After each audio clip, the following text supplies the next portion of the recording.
Buenos días, buenas tardes, buenas noches. Vamos a retomar el estudio de la programación lineal en nuestro curso de Introducción a la Investigación de Operaciones. En esta presentación nos vamos a concentrar sobre la solución algorítmica, habiendo ya repasado la solución gráfica y analítica en presentaciones anteriores. Y más concretamente vamos a estudiar el método simplex, ¿sí? Un tópico central de la programación lineal y por ende también central para la optimización. Ya habíamos presentado esta cita textual de Danzig del año 97, a quien se considera el padre de la programación lineal. Esto está en un texto que publicó 50 años después de haber hecho la primera publicación sobre el método simplex, de forma tal que un poco sintetiza cuáles son, a su juicio, las tres grandes contribuciones. Con lo que ya hemos estudiado, estamos en condiciones de entender perfectamente el sentido de las dos primeras contribuciones y el propósito de esta presentación es echar un poco de luz sobre el sentido de la tercera. El método simplex es un procedimiento o un método algorítmico para encontrar soluciones al problema de la programación lineal que se ha demostrado extremadamente potente y eficiente, dos atributos deseables para cualquier método de solución, como va a quedar claro al término de esta presentación, es la expectativa de la misma. Para ello vamos a retomar nuestro problema del predador que debe componer su dieta con presas de dos sitios potenciales de alimentación, el sitio 1 y el sitio 2. Y el propósito del predador es maximizar el valor calórico de las presas que provengan de estos dos sitios sin consumir más que 120 minutos de un recurso al que denomina tiempo de traslado y 80 minutos otro recurso al que denomina tiempo de captura. Es decir, el objeto es maximizar el valor calórico de la dieta sin exceder el consumo de los recursos disponibles. Así presentado es casi una interpretación económica la que hacemos del problema del predador presa.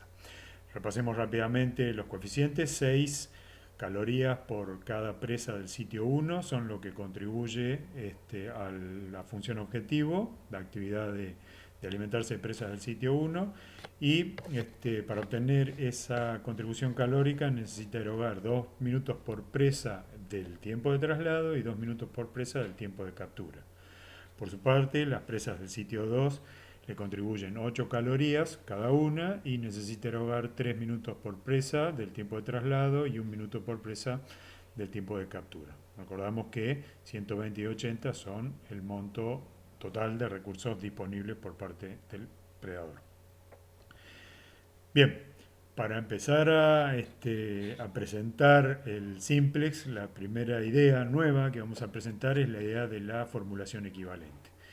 El propósito es transformar nuestro sistema en otro sistema que sea más fácil de manipular matemática o algebraicamente. Al fin y al cabo el simplex es un procedimiento algebraico y lo que vamos a desarrollar es un sistema equivalente, es decir, siguiendo la definición que pueden ver en la última entrada de esta diapositiva, dos sistemas de ecuaciones y una ecuación se consideran equivalentes cuando tienen el mismo conjunto de solución.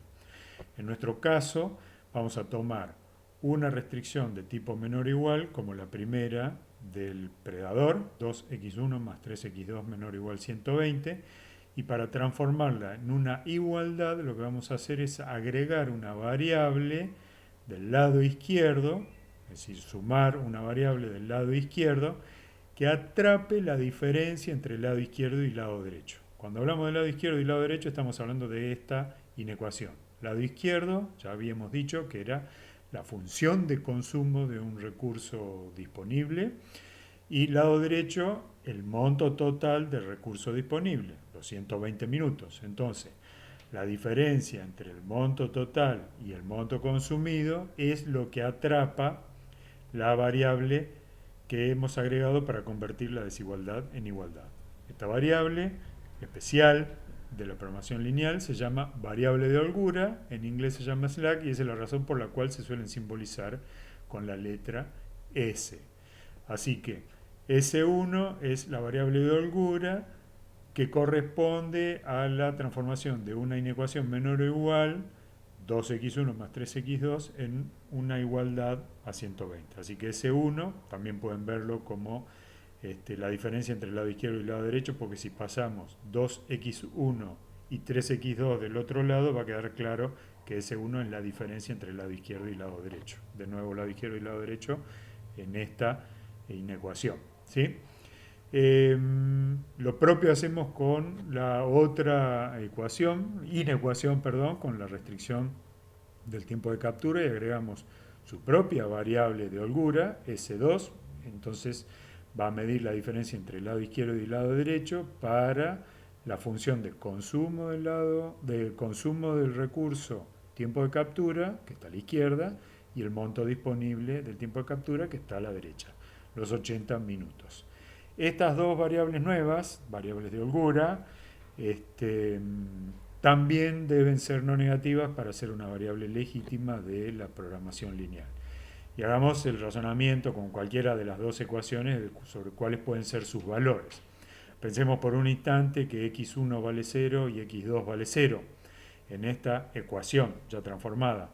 Cuando x1 vale 0 y x2 vale 0, S1 va a valer 120, ¿no? 2 por 0 más 3 por 0 queda S1 igual a 120. Así que S1, la variable de holgura del tiempo de traslado, vale lo mismo que el lado derecho cuando las actividades están en el nivel 0. En ese mismo nivel 0, 2 por 0 más 1 por 0 determinan que la variable de holgura para el tiempo de captura es igual a 80. ¿Sí? Entonces, en un extremo vamos a tener un límite que ese 1 puede valer como mucho 120 y ese 2 puede valer como mucho 80. Si x1 y x2 valen algo distinto de 0, por ejemplo 10 y 10 cada uno, 2 por 10, 20, más 3 por 10, 30, esto daría 50, entonces ese 1 debería ser 70 para preservar esta identidad algebraica. Así que ese 1 no negativa, 70, y la diferencia entre el lado izquierdo y el lado derecho es 70. Esto querría decir que si bien yo tenía 120 minutos disponibles de tiempo de traslado, si capturo y traslado 10 presas del sitio 1 y 10 presas del sitio 2, me van a quedar 70 minutos sin consumir. Esto es el sentido que le solemos dar a la variable de holgura cuando el lado izquierdo representa una función de consumo de un recurso y el lado derecho representa el monto disponible de ese recurso. Es la parte que no usamos del recurso. Si usamos 50 minutos con la solución 10 y 10, x1 igual a 10, x2 igual a 10, la parte no usada es 70. Esa misma solución para la segunda ecuación da una parte no usada de 50 minutos. La primera 70, la segunda 50. 2 por 10, 20, más 10, 30, 80 menos 30, 50. Así que 10 presas del sitio 1 y 10 presas del sitio 2 dejan sin usar 70 minutos de tiempo de traslado y 50 minutos de tiempo de captura. Esta es información muy importante desde el punto de vista práctico en la inmensa mayoría de los problemas que nosotros vamos a intentar resolver mediante la programación lineal, porque piensen que esta interpretación de recurso y consumo es algo generalizado y siempre nos va a interesar saber hacer una asignación eficiente de los recursos. Bien, entonces en esta interpretación lado izquierdo y lado derecho se igualan agregando una variable de holgura. Como ven, los valores de x1 y x2 posibles para resolver el sistema de ecuaciones que está a la derecha son los mismos que el que está a la izquierda, que son inecuaciones. Esa es la idea de solución equivalente. Esta expresión es equivalente a esta otra porque x1 y x2 puestas acá tienen el mismo conjunto que puestas acá para verificar las inecuaciones. Así que hemos visto también que en las variables de holgura son no negativas. Nosotros también ya sabíamos que cuando presentamos la solución gráfica de nuestro problema, habíamos dicho que cada restricción del problema en un problema de dos variables se podía graficar como una recta, para lo cual habíamos presentado la noción de frontera. Y habíamos dicho que la frontera se graficaba cuando el lado izquierdo era igual al lado derecho. Así que esa misma idea la podemos representar o la podemos tener presente en este caso como una base para desarrollar algunas ideas que el simplex va a tratar de explotar. Aquí está de nuevo nuestro problema aumentado, se llama aumentado porque hemos agregado variables y lo que nosotros ya sabemos es que por la solución gráfica es que aquí lo que habría que hacer es graficar la función objetivo y desplazarla en un sentido que mejore su valor, así que z aumente, hasta mantener algún punto de tangencia lo más alejado posible del origen, eso ya lo sabíamos. Pero la idea es que ahora presentemos un procedimiento que nos permita hacer ese mismo razonamiento sin graficar, porque si bien la base del algoritmo simplex es geométrica, nosotros vamos a operar algebraicamente con ideas semejantes. Así que nosotros sabemos que el polígono de soluciones factibles se define con las ecuaciones de frontera, y las ecuaciones de frontera son las restricciones graficadas en la igualdad. Si son desigualdades, se transformaron en igualdades. Así que esto que acabamos de hacer, de agregar una variable de holgura en cada inecuación, mantiene al sistema como equivalente y el mismo conjunto solución. Lo que vamos a aprovechar ahora es para presentar la idea de que S1 también es una variable indicadora de la factibilidad de una solución cualquiera. ¿A qué me refiero con esto?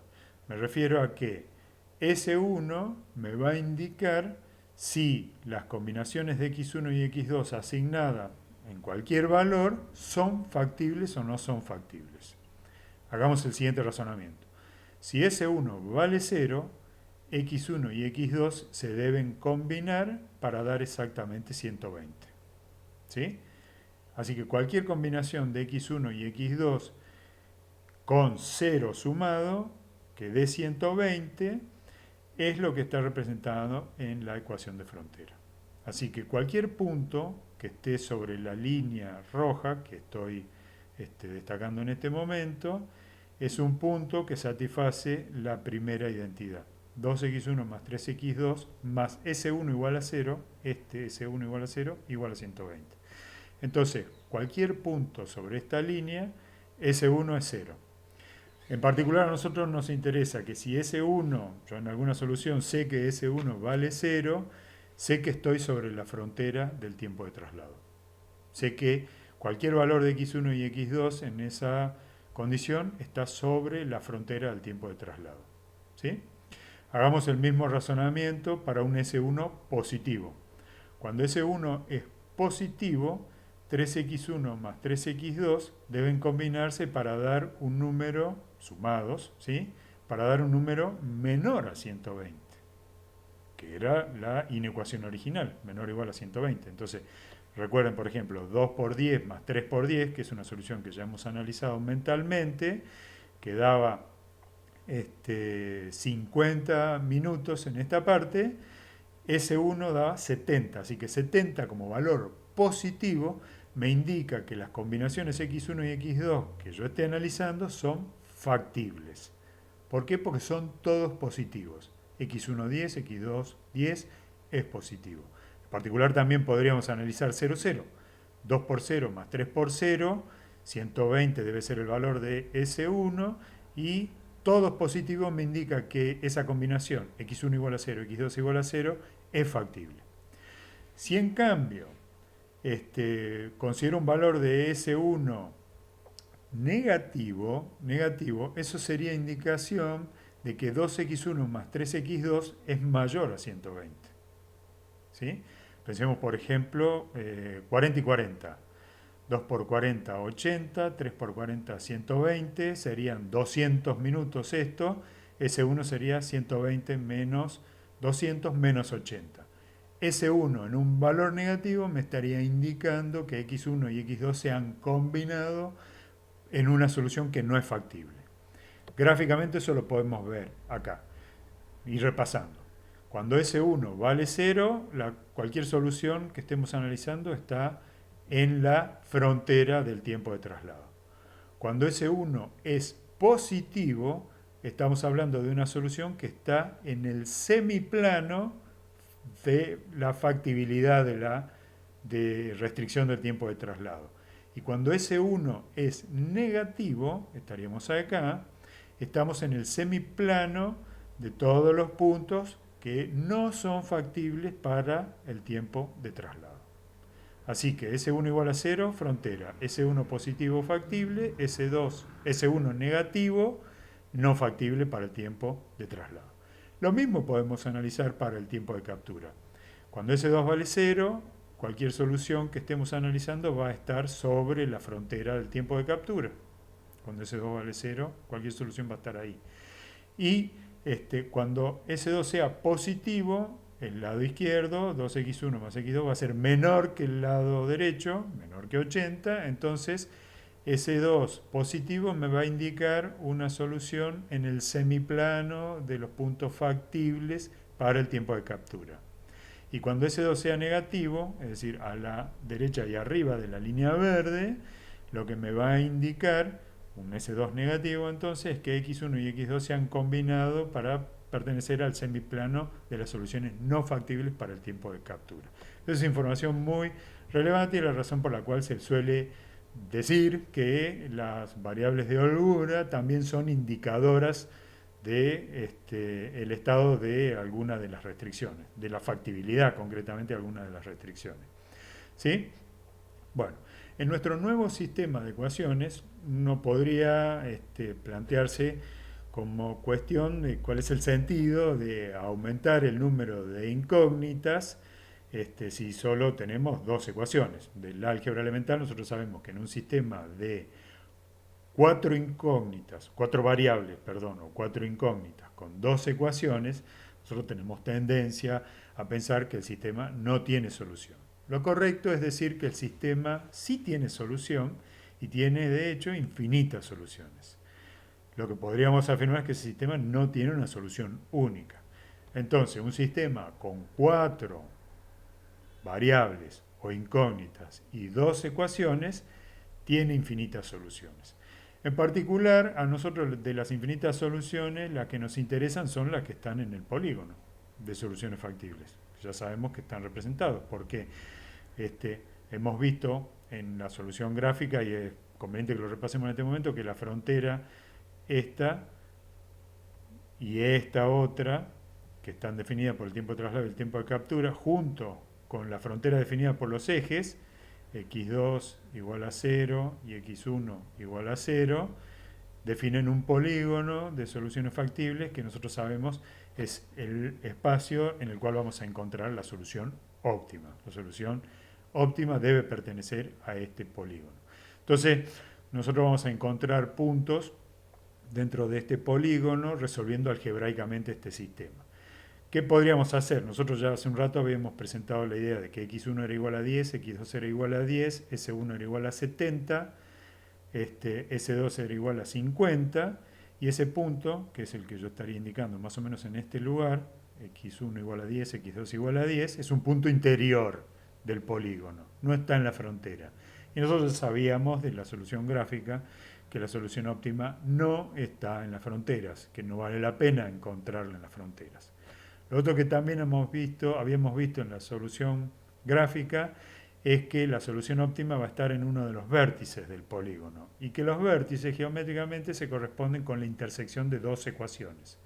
Acá nosotros tenemos dos ecuaciones y para ver las intersecciones tendríamos que considerar que la no negatividad de x1 y la no negatividad de x2 también son ecuaciones. Entonces podríamos decir que el origen es la intersección de la ecuación x1 igual a 0, x2 igual a 0, como fronteras. Que este punto 0,40 es la intersección del tiempo de traslado con x1 igual a 0, que es el eje x2. Que este punto es la intersección del tiempo de traslado con el tiempo de captura.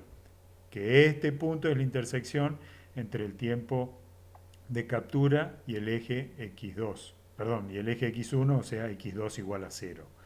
Así que las intersecciones quedan definidas por el cruce de dos restricciones, considerando inclusive la de no negatividad. Ahora bien, nosotros también sabemos que esto es una intersección que no nos interesa porque no es factible. 0,80 es una intersección que no nos interesa porque no es factible, y 60,0 es otra intersección que tampoco nos interesa porque no es factible. De todas formas, si yo voy a usar como idea que las intersecciones son los lugares de búsqueda de la solución óptima, tengo que encontrar una forma de distinguir soluciones factibles o intersecciones factibles de intersecciones no factibles. Esta es una intersección factible, esta es una intersección no factible. Así que tengo que encontrar la forma de identificarlas operando algebraicamente sobre esto. Y justamente la variable de holgura que acabamos de agregar es la que me va a indicar si la intersección que yo esté analizando es factible o no lo es. ¿Sí? Vamos a hacer una enumeración exhaustiva de las 6 intersecciones de este gráfico y después vamos a hacer otras consideraciones. Perdón. Así que para calcular las intersecciones yo podría hacer la primera intersección de la que mencionamos recién, es la de los dos ejes coordenados, x1 igual a 0 y x2 igual a 0. Es decir, la intersección del eje x2 y el eje x1. ¿Sí?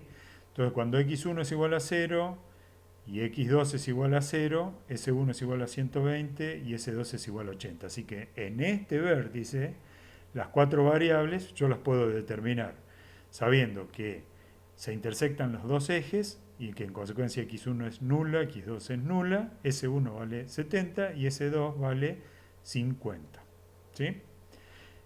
En este vértice el que se intersecta es x1 igual a 0, x1 igual a 0, en todo este eje x2, x1 vale 0, con el tiempo de traslado.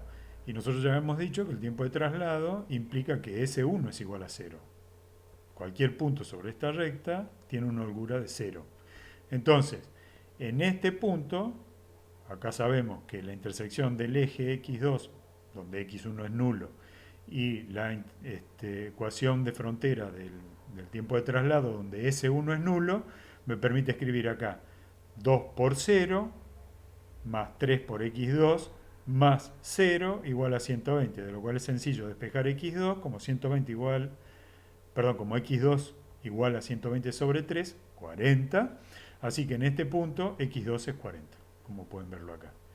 Con x2 igual 40 he puesto en esta ecuación 40, x1 sabemos que es 0 porque estamos intersectando el eje vertical, eje x2, s2 entonces va a ser igual a 80 menos x2 que vale 40. 80 menos 40, 40, s2 es 40. En este punto, s2 es 40. Y como todas son no negativas, x1 0, x2 40, s1 0 y s2 40, todas no negativas, sabemos que esa solución es factible. ¿Sí? Hagamos ese razonamiento en este punto. En este punto sabemos de nuevo que la intersección es donde x1 vale 0, porque estamos hablando del eje x2, así que en todo el eje x2, x1 vale 0, y es su intersección con el tiempo de captura. En esta ecuación de frontera, el tiempo de captura, la variable indicadora que se anula es S2. Acá, S2 vale 0. Entonces yo en esta ecuación podría escribir 2 por 0, ¿sí?, más x2 más 0 igual a 80, con lo cual queda resuelto. x2 vale 80, es lo que dice esta intersección. Y con un valor de 80 puesto en esta ecuación, 3 por 80 da 240. x1 vale 0, 240 lo paso del otro lado, con signo negativo, 120 menos 240 es menos 120, S1 sería, sería igual a menos 120. Entonces en este punto tenemos x1 0, x2 80, S1 menos 120 y S2 0. Así que hay una que es no negativa. Una es negativa. Una de las 4 variables de este problema aumentado es negativa. Eso es evidencia de que la solución que estamos analizando no es factible. Y así podemos discriminar una solución factible de una no factible. Bueno, si seguimos con este razonamiento para este punto, vamos a encontrar que S1 y S2 son nulas. Esto ya lo habíamos hecho en la presentación de la solución analítica. Despejamos por sumas y restas de las dos ecuaciones con S1 0 y S2 0. Y lo que nos va a quedar es que X1 vale 30 y X2 vale 20. S1 y S2 0. En este punto X1 vale 40, X2 vale 0, porque estamos sobre el eje. Lo ponemos sobre estas dos ecuaciones y determinamos el valor S2 vale 0 y S1 para valer, S1 va a valer 2 por 40, 80, 120 menos 1, 40. En este punto S1 va a valer 40 y en este punto una variable va a ser negativa, estrictamente negativa. Y que sea estrictamente negativa, yo puedo decir que va a ser S2 porque eso me va a indicar que estoy en el semiplano no factible de la frontera del tiempo de captura. Entonces S2 va a ser negativo. Bien, pasamos todo en limpio. Acá están las 6 intersecciones, 0, 0, 0, 40, 0, 80, 30, 20, 40, 0 y 60, 0. En esta columna están identificadas las dos variables que hemos calculado luego de determinar cuáles dos variables se anularon. Entonces, en el origen se anularon X1 y X2. Pusimos esos valores en el sistema de ecuaciones, determinamos S1 y S2 y sus valores fueron 120 y 80. Hicimos lo propio en todas, así que acá tenemos una enumeración exhaustiva de todas las soluciones y como pueden ver, esta solución tiene dos variables nulas y dos variables estrictamente positivas. Lo mismo acá, lo mismo acá y lo mismo acá. Mientras que acá y acá hay dos variables nulas y las dos variables que calculamos luego de anular, una es positiva y la otra es negativa. La negatividad de una me indica que la solución no es factible. Así que esa es la forma que nosotros vamos a encontrar para resolver, para identificar, una solución factible de una que no lo es. En cada uno de estos puntos, una vez que determinamos X1 y X2, podíamos calcular Z. Para ello el razonamiento que tenemos que agregar a lo que ya hemos dicho es que estas variables auxiliares o indicadoras de holgura que miden la parte no usada de un recurso no contribuyen en nada a la función objetivo. Así que la parte no usada del tiempo de traslado contribuye 0 calorías y la parte no usada del tiempo de captura contribuye 0 calorías. Así que con los valores de X1 y X2 es posible calcular el valor de la función objetivo acá, que es aparte y que no depende de la factibilidad, ya sabemos, no depende de la forma que tenga Z. Como ven, las soluciones no factibles acá en general tienen mejores valores de Z. 640 y 360 son mejores valores de Z que el mayor de todos, que ya conocemos, que es 340. Pero justamente no se puede armar una dieta con 640 calorías si, porque nos van a faltar recursos. En un caso nos va a faltar tiempo de traslado y en otro caso nos va a faltar tiempo de captura. ¿Sí? En el caso de 360 acá. Bien, aprovechemos para decir también que forma parte de la terminología esencial del simplex, que las variables que se anulan se llaman no básicas, es un nombre que tienen y que todo el mundo reconoce y que es necesario aprender, y las variables que hemos calculado luego de anular este par de variables se llaman básicas, así que las variables básicas van a ser distintas de 0 y las variables no básicas van a ser iguales a 0, porque les recuerdo cómo obtuvimos esta solución. Anulamos dos variables y calculamos el valor de las dos restantes. Eso es general y ahora lo vamos a expresar de manera generalizada. A propósito, cada una de estas soluciones también se puede calificar como una solución básica a las 6 y ya sabemos que algunas son factibles y otras no son factibles. ¿Qué sentido tenemos que darle a las soluciones básicas? Como hemos visto, las soluciones básicas equivalen a las intersecciones. Entonces las soluciones básicas se corresponden con los vértices del polígono de soluciones factibles o con las intersecciones de las ecuaciones de frontera, que es una expresión más general que vértices de un polígono. También ya habíamos dicho anteriormente que en un problema de más dimensiones los vértices no se llaman vértices, sino se llaman puntos extremos, ¿sí? Yo lo voy a usar intercambiablemente porque esta no es una clase de geometría, sino es una clase de programación lineal, pero el nombre geométrico correcto es vértice cuando estamos hablando de este tipo de figuras, y punto extremo en figuras hiperdimensionales. Bien, para formalizar entonces vamos a dar algunas definiciones. Solución factible es cualquier combinación de variables para las n variables, incluyendo las de holgura que hemos agregado para aumentar nuestro problema, que satisface todas las restricciones, ¿sí? En particular, cualquier punto interior también es una solución factible. ¿Y cómo se identifican los puntos interiores? Por ejemplo, se puede identificar los puntos interiores factibles en los cuales ninguna variable es nula. En el interior del polígono, las 4 variables son positivas. Eso ya lo vimos cuando calculamos 10 y 10, este punto interior de acá, que S1 y S2 eran 70 y 50 respectivamente. Entonces así también se puede distinguir una solución interior de una solución en la frontera. Como nos interesan las soluciones en la frontera, lo que nos interesan son las soluciones básicas. Y una solución básica es un tipo especial de solución que se obtiene anulando n-m variables, donde n es el número aumentado de variables, en nuestro caso a las dos variables x1 y x2 originales del problema, debemos agregarle una holgura por cada restricción, así que es 4. Se anulan 4 menos 2 variables. En problema de más variables siempre n va a ser mayor que m, eso está garantizado por los axiomas de la programación lineal.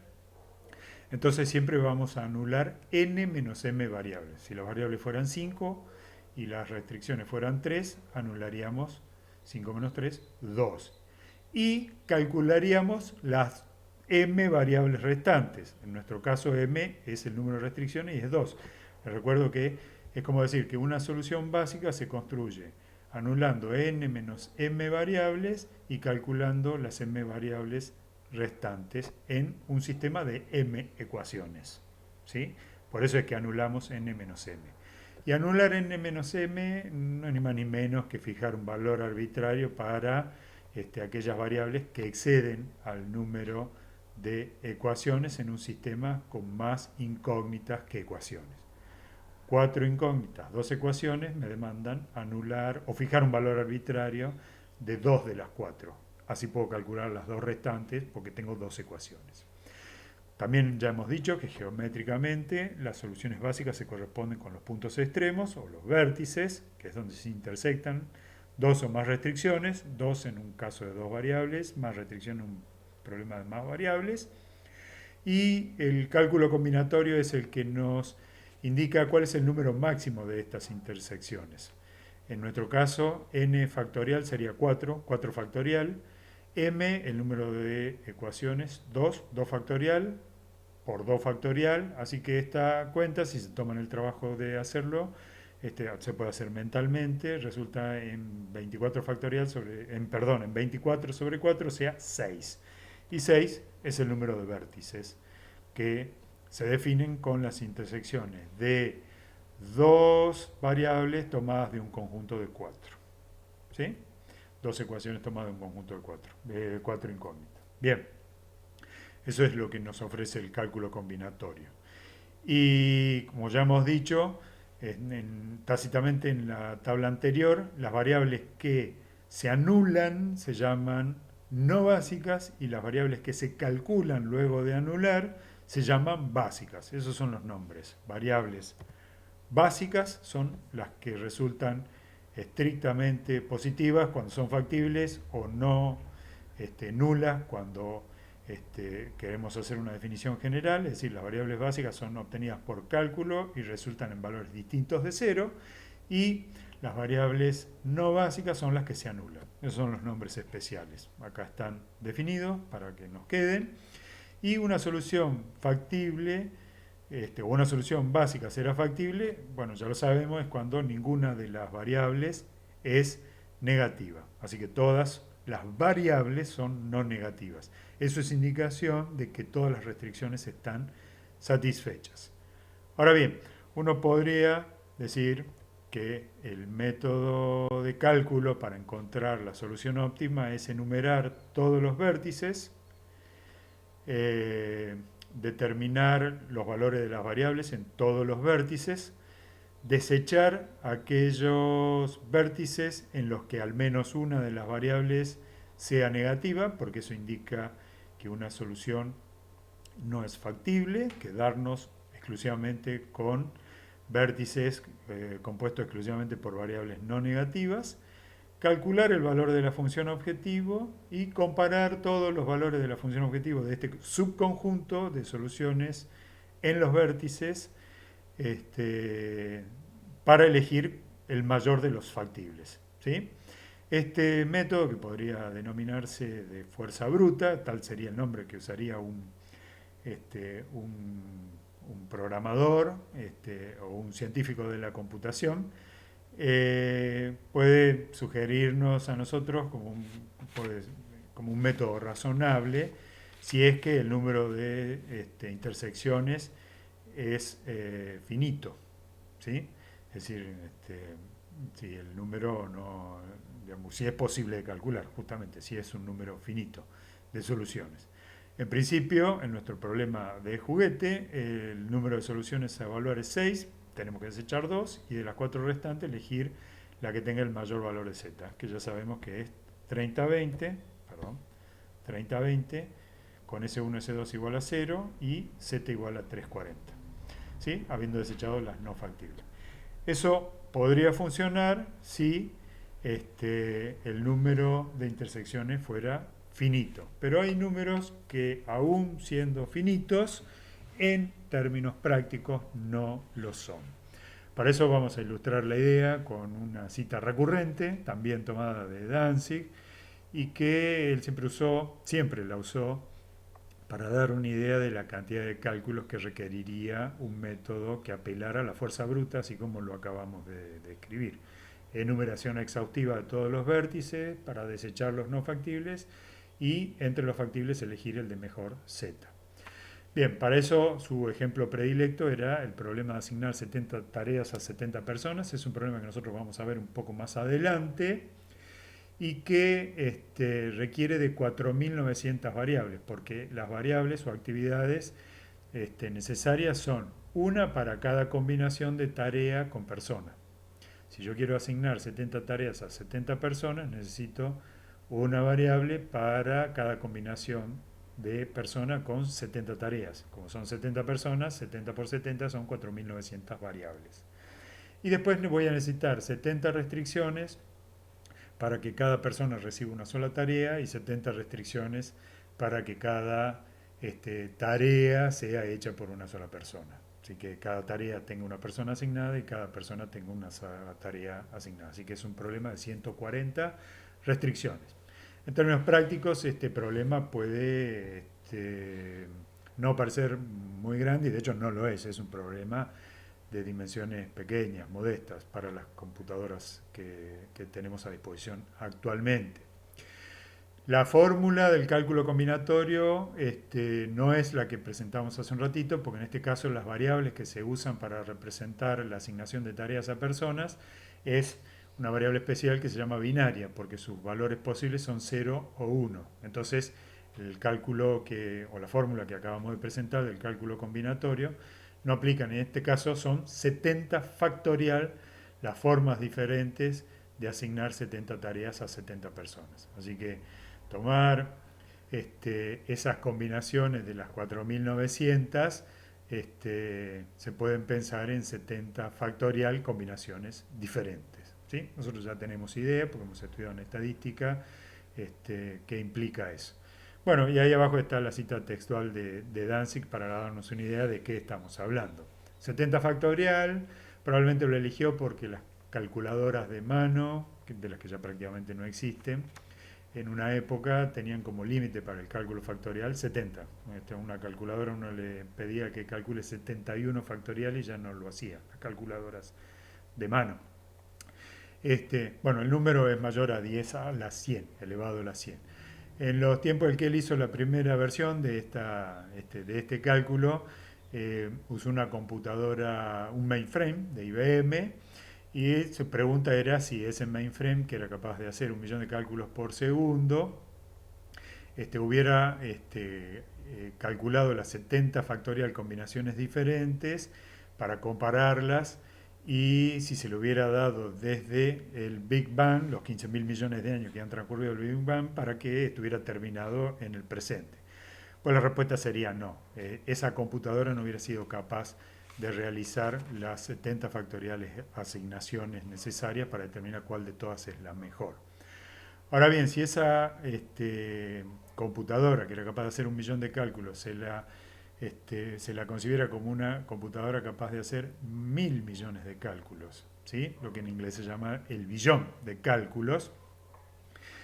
La pregunta es si todavía podría hacerla, y también sería negativa la respuesta. Entonces él después conjeturaba que si hubiera 10 a la 40 planetas Tierra orbitando alrededor del Sol, todos ellos llenos físicamente de computadoras que sean capaces de hacer 1 millón de asignaciones, 1 billón, o sea, 1.000 millones de asignaciones por segundo, entendiendo por asignación un cálculo completo de los necesarios para obtener un valor de z, si esa cantidad enorme de computadoras hubieran sido capaces de resolver el problema, solo si hubiera 10 a la 40 planetas llenos de esas computadoras programadas en paralelo y trabajando durante 15.000 millones de años, tal vez la respuesta hubiera sido sí. Les recuerdo que la respuesta hubiera sido sí, implicaba de hecho una enumeración exhaustiva de las 10 a la 100 o de las más de 10 a la 100 combinaciones posibles. Esa es la razón por la cual no se puede emplear la fuerza bruta para resolver este problema, además porque ya hemos dicho este problema es un problema de dimensiones modestas para las computadoras actuales. Los mecanismos algebraicos de cálculo, como el simplex que vamos a presentar, resuelven este problema en fracciones de segundo, literalmente. Y hace muchos años que resuelven problemas de esta dimensión en fracciones de segundos. Así que vamos a presentar otras ideas con respecto al simplex.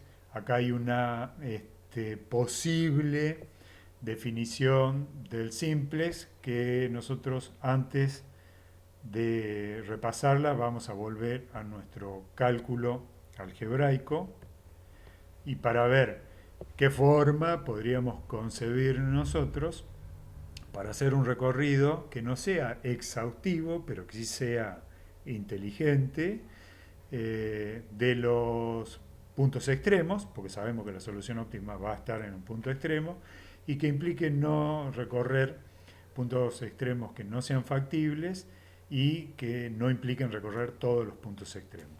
Esa es la idea del simplex. Entonces el simplex empieza con una solución inicial.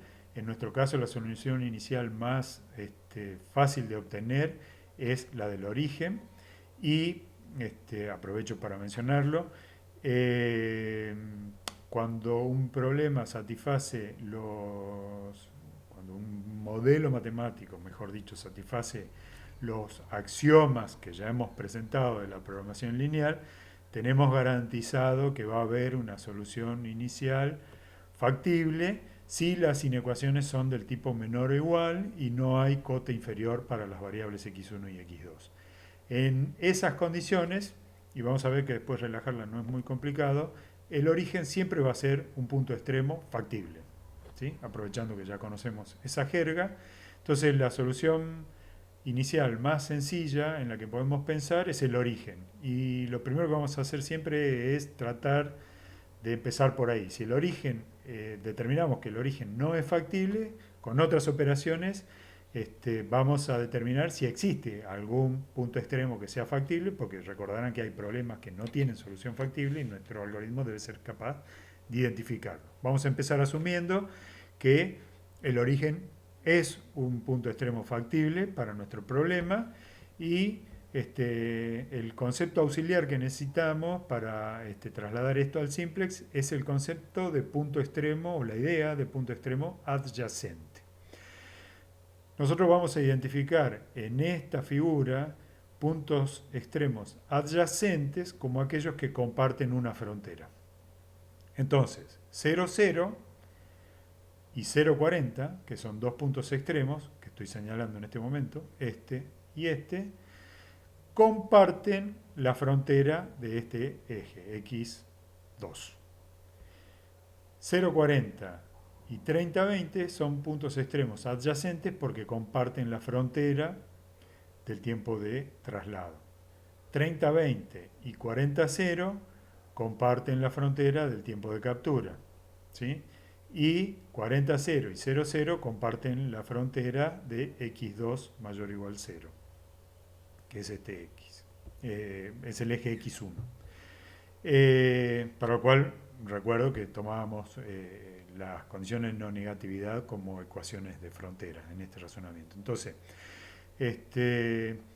la idea es que si yo estoy parado en un vértice, y tomémonos la licencia de estar parado, porque no estamos parados en un vértice, estamos considerando un vértice factible, lo que puedo hacer es analizar sus vértices adyacentes, preguntándome si moverme hacia alguno de los vértices adyacentes mejora el valor de la función objetivo. Cuando estoy acá, la función objetivo vale 0. Cuando estoy en el origen, la función objetivo vale 0.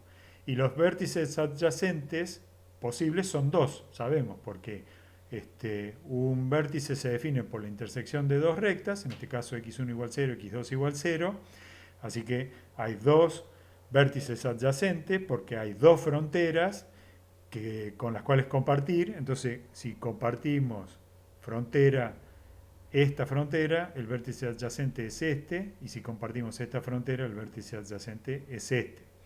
Y a propósito, el vértice adyacente en estos dos casos es factible, lo cual también debiera ser una pregunta que tenemos que hacer.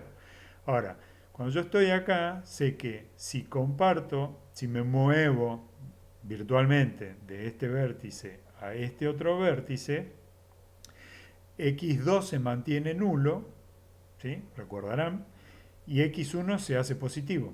Entonces x1 10, x1 20, x1 30, x1 40. Puedo calcular el valor de zi, porque ya lo sé, y lo otro que puedo hacer es moverme por esta otra frontera. x2 10, x2 20, qué sé yo. Lo que ven es que si me muevo por una frontera compartida, una de las variables es positiva y las demás se mantienen como nulas, o en este caso se anula también otra, y lo propio pasa cuando me muevo por esta. Entonces, si me muevo por esta, x1 pasa a ser positivo, y si me muevo por esta, x2 pasa a ser positivo. Si recordamos que en la función objetivo, si x1 pasa a ser positivo, cada vez que x1 aumenta una unidad, z mejora 6, 6 por 1. Así que si x1 pasa de 0 a 10, z mejora de 0 a 60. Y si x2 es el que pasa de 0 a 10, x1 se mantiene en 0, así si me muevo por este eje, x2 pasa de 0 a 80. Claramente, si me muevo por la frontera del eje x2, donde x1 se mantiene nulo, z mejora más rápidamente que si me muevo por el eje x1. Así que elijo caminar virtualmente por la frontera del eje x2, donde x1 se mantiene nulo. También sabíamos que al movernos por acá, otra de las variables también cambia de estado, pasa de ser nula a ser distinta de 0, y que en este punto S1 pasa a ser 0. Entonces recordamos que acá S1 en este punto era 120. Cuando me muevo moviendo para acá, S1 vale cada vez menos, S2 también cambia porque se va acomodando, estoy más cerca de su frontera, pero cuando estoy parado acá, S1 se anula. ¿Sí? Entonces, S1 dejó de ser positiva, 120, y pasó a la lista de nulas. X1 se mantuvo como una variable nula en los dos, y en este nuevo vértice, que yo elegí caminarlo porque mejoraba más rápido caminar por esa frontera que por la otra, z mejoró a razón de 8 por cada x2.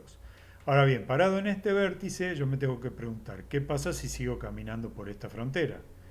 Pues si sigo caminando por esta frontera voy a un vértice adyacente, es verdad, pero que va a resultar en una solución no factible. Así que no es recomendable que camine y tengo que identificar esa situación. Ahora, si camino por este vértice, porque me he olvidado de dónde vengo, perdón, si camino por esta frontera, el vértice al cual voy es al origen, al cual provengo, y z va a empeorar. ¿Sí? Tengo que ver una forma de reconocer eso. Y si camino por esta arista, z va a mejorar. De hecho, va a mejorar a razón de menos 3 medios, o de 3 medios, más estrictamente hablando. ¿Se acuerdan que 3 medios era la pendiente de esta recta? Entonces, cuando caminar por esta recta implica que x1 empieza a ser positivo. Abandona el eje y empieza a ser positivo. S1 se mantiene como nula y me voy acercando progresivamente a otro punto extremo en el cual S2 ahora se anula. Y en este punto el que se anula es S2. Entonces si vengo de 0,40 a 30,20, S2, que valía 40, pasó a ser 0 en esta solución. Y X2, y X1, que no estaba en esta lista, pasó a integrar la lista y por ende pasó a tener un valor positivo. La que salió de la lista, ese 2, se anuló. ¿Sí? Eso ya lo dijimos. Entonces, la idea de nuestro mecanismo de cálculo es, parado en un vértice, evaluar los vértices adyacentes para ver si es posible mejorar el valor de z. Eso vamos a ver que es perfectamente posible conociendo los coeficientes del problema. En el caso primero comparamos 6 y 8 y sabemos que 8 mejora más que 6, entonces, y de hecho sabemos que mejora, así que elegimos caminar por el eje de x2. Y en cada vértice vamos a encontrar un par de vértices adyacentes para los cuales nos vamos a preguntar si z mejora o empeora, y si z mejora vamos a caminar en esa dirección. Y si nos encontramos en un vértice, como en en el cual analizamos este vértice adyacente y sabemos que z no mejora, y analizamos este vértice adyacente que sabemos que no mejora porque de ahí venimos, como ningún vértice adyacente es mejor, esa va a ser nuestra prueba, nuestra evidencia de que hemos encontrado la solución óptima, porque no hay una mejor. Y acá es donde cobra sentido, porque reconocer que este punto extremo es no factible me obliga a eliminar. No tengo que evaluar este vértice, si sé que es no factible, no tengo que evaluar este vértice, que también es adyacente pero no factible. El único vértice que tendría que analizar es y si yo tengo una forma de identificar que este es el único que mejora z, elijo recorrerlo, pero también hay una forma de identificar que no mejora. Cuando no hay vértices adyacentes que recorrer y que impliquen una mejora de z, entonces habremos encontrado el punto extremo que representa la solución óptima. Bien, estas ideas las vamos a formalizar un poco más en este procedimiento, al que llamamos geométrico, y lo primero que decimos es lo que acabamos de presentar como prueba de optimalidad. Dado un punto extremo, si los vértices adyacentes no son mejores que el actual, entonces el punto extremo dado es el mejor de todos. Así que vamos a recorrer el punto extremo hasta que sus adyacentes no sean mejores que el que hayamos encontrado. Esa es la prueba de optimalidad. Y después los pasos que vamos a dar los podemos sintetizar en estos 6 pasos. El primer paso es adoptar el origen como solución factible inicial, es decir, como punto extremo inicial. Si se cumplen los axiomas, sabemos que el origen va a ser un punto extremo cuando las inecuaciones son menor o igual. Y después vamos a ver lo que es necesario hacer cuando eso no se verifica, pero pensemos por un momento que eso está garantizado. Aplicamos la prueba de optimalidad porque es siempre posible que la primera solución factible sea la mejor de todas. Si eso se verificara, entonces tendríamos que terminar. Si no es así, vamos a continuar Así que aplicamos la prueba de optimalidad. En nuestro caso del origen, sabemos que hay puntos extremos adyacentes que son mejores, que tienen un mejor valor de z. Entonces no podemos terminar, tenemos que continuar. Luego, elegimos recorrer la arista que más aumenta el valor de la función objetivo. Miramos el coeficiente de las dos aristas adyacentes, x1 y x2, y elegimos la que más mejoras implique o mejor o más rápidamente aumente el valor de z. Era x2. Recorremos esa arista y nos paramos en la primera intersección que encontramos. La primera intersección que encontramos va a estar relacionada con la factibilidad. Esa va a ser una evidencia. Haber encontrado otra frontera es haber encontrado un límite para la solución factible, ¿sí? Entonces no es necesario seguir recorriendo esa frontera o arista, que es el nombre geométrico, no lo habíamos dicho hace un rato.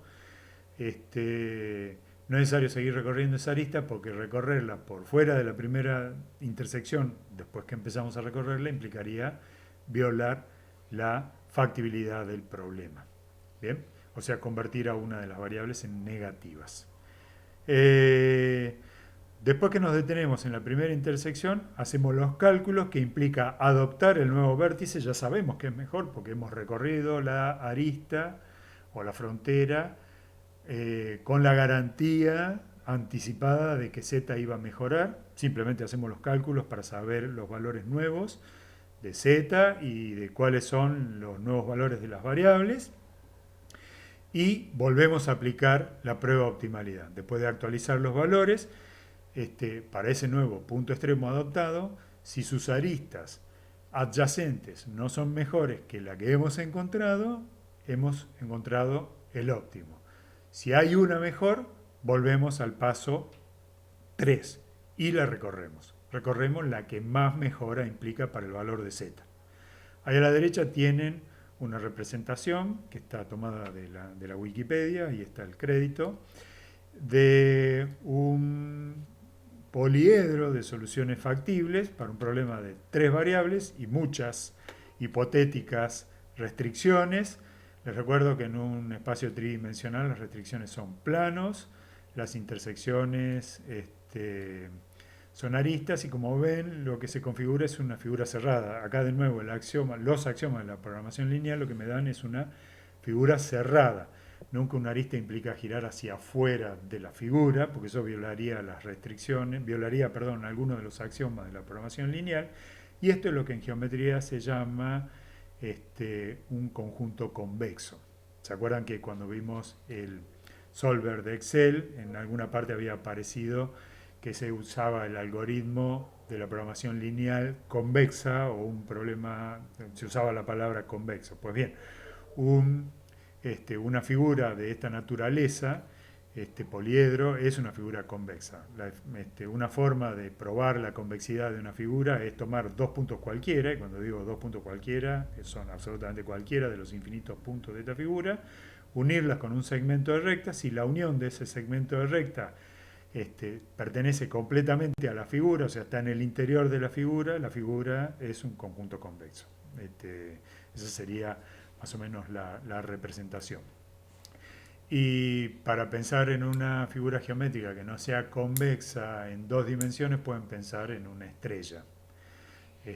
Ir de un vértice de una estrella a otro vértice implica ir por fuera de la estrella. Eso sería una forma gráfica de representar un conjunto no convexo. Nuestros problemas de programación lineal, si satisfacen los axiomas, van a resultar, si tienen solución factible, en conjuntos convexos, y todo esto va a funcionar y va a estar garantizado. Entonces ahí lo que ven como línea roja es un recorrido hipotético que haría el algoritmo simplex como procedimiento geométrico. Empieza en un vértice, ¿sí?, un punto extremo, recorre una arista, se posiciona en el siguiente punto extremo, se pregunta si esta arista que es adyacente es mejor, si esta arista que es adyacente es mejor, y si esta arista que es adyacente es mejor, y determina que hay hay vértices mejores, vértices adyacentes mejores. Entonces recorre la arista correspondiente, recorre esta arista hasta este vértice que es el mejor de los tres analizados. en este vértice analiza si este vértice adyacente es mejor, si este vértice adyacente es mejor y si este vértice adyacente es mejor, determina que sí es posible mejorar z, que mejora más rápidamente en esta dirección, entonces recorre esta arista. Y eso lo hace hasta que llega a un vértice en el cual las aristas a recorrer, esta y esta otra, que acabo de graficar acá, implican ir a vértices adyacentes cuyo valor de z sea peor que el que ya tenemos. Entonces, la conclusión, que es nuestra prueba de optimalidad, es que la solución que hemos encontrado es óptima. ¿Sí? Esa es más o menos la base geométrica explicada de manera muy intuitiva de cómo funciona el algoritmo simplex o el método simplex. Pero nosotros vemos